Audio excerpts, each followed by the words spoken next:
bagi wali santri yang tidak melanjutkan itu tetap saja punya ikatan emosional dengan pesantren. Tidak ada salahnya kalau ada kegiatan ikut, tidak salah pula kalau pengen curhat datang ke pesantren, tidak apa-apa. Kalau ada kesulitan datang, ya seperti itu, tidak perlu merasa tidak enak dan nyaman. Jadi yang terpenting adalah mengikat tali persaudaraan dalam ikatan kekeluargaan. Kenapa? Karena saya juga yakin bahwa ikatan saya dengan anak-anak ini kasih sayang yang sifatnya emosional kasih sayangnya.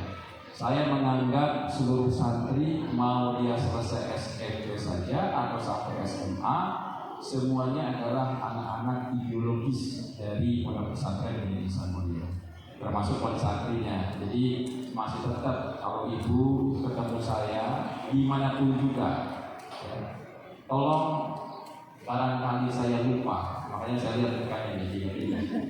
Kalau saya lupa disamar.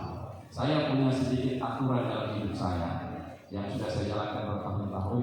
Kalau saya masuk restoran, ada wali santri, seluruh mejanya pasti saya bayar. Ya, jadi walaupun ibu misalkan bawa satu kompi 50 orang, ya, ketemu saya di restoran, asal ada aja ke saya menyampaikan, Pak, ya ini saya wali santri di bawah ya, berarti udah beres tuh satu meja itu. Ya, nggak usah khawatir ya, mau berapapun saya di Supaku sampai 127 orang saya beresin di mana saja saya kalau ketemu wali santri. Yang penting tahu itu wali santri, itu privilege wali santri. Kalau saya lagi makan durian di pinggir jalan, ibu nongkrong semuanya pasti dibereskan. Yang penting dia punya ikatan wali santri. Ya, kita adalah bagian dari keluarga.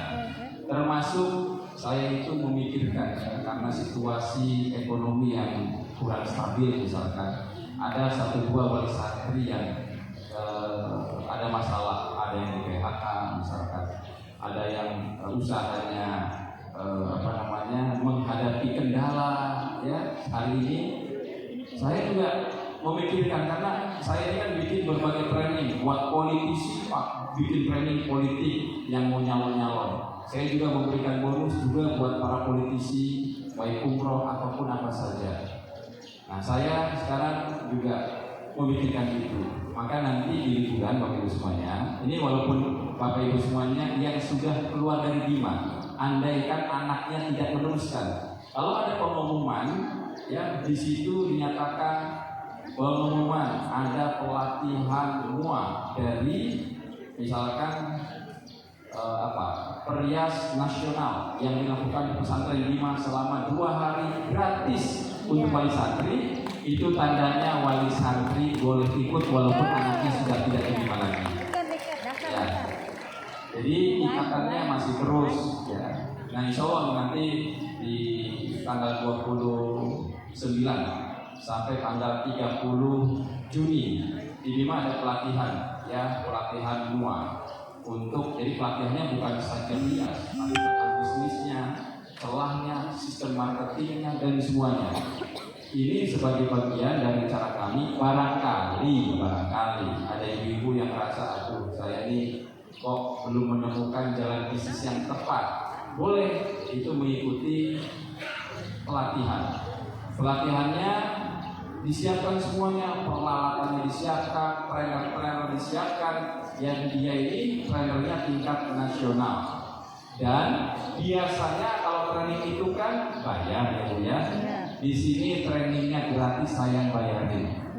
Ya boleh. Peralatannya juga sudah disiapkan. Bagi beberapa wali santri yang betul-betul membutuhkan bantuan, insya Allah saya bantu untuk sedikit modalnya. Ya. Nah ini contoh. Nanti juga ada training. Jadi di waktu liburan saya bikin beberapa training. Yang sebelumnya kan buat orang luar training itu. Ada training digital untuk semua pondok pesantren, ada training politik untuk para politisi, calon dewan. Sekarang saya pikir kayaknya lebih ke dalam. Saya pengen membackup wali santri dalam berbagai jenis bisnis. Ya mungkin nanti ada training juga pelatihan bisnis, entrepreneurship terutama akan digalakkan oleh pondok pesantren di Indonesia Mulia. Nah kalau ada pengumuman itu termasuk bagian yang merasa ya saya belum punya jalan bisnis atau bisnis saya lagi macet, boleh ikut. Tapi kalau ibu sedang baik-baik saja, jangan ikut. Berikan peluang kepada yang membutuhkan. Karena trainingnya banyak, beberapa training akan diberikan di pondok pesantren. Ini contoh saja. Nah, Bapak Ibu semuanya, ikatan yang kita bangun itu ikatan yang bersifat jangka panjang, ya. Karena saya juga belum tahu. Ini Bapak Ibu bisa saja ya. Saya ditanya sama Ustazah Zahro, bagaimana santri Bina Insan Mulia, baik dari Bima 1 ataupun Bima 2, yang kebetulan tidak melanjutkan lagi di Bima, ya, dia memilih pindah ke tempat lain. Kebetulan, misalkan mereka tanya, kebetulan dia ini tidak betah di tempat lain, tidak kerasan, tidak cocok, tapi sudah terlanjur pindah. Saya ditanya sama satu, masih bolehkah kalau kembali ke Bima?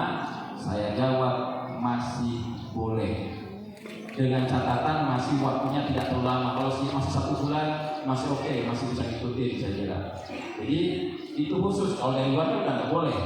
Tapi bagi santri itu masih boleh. Kenapa? Karena saya merasa kalau santri udah SMP, polanya tinggal dikit lagi, ya, untuk mengiOS-kan dia ini misal iOS 6.0 itu gampang. Mau didesain seperti apa gampang. Kenapa? Karena program-program yang berat di pesantren sudah semua. Tafsir sudah, tahfidz sudah, pas sudah selesai semua dasarnya. Tingkat peningkatan. Jadi memang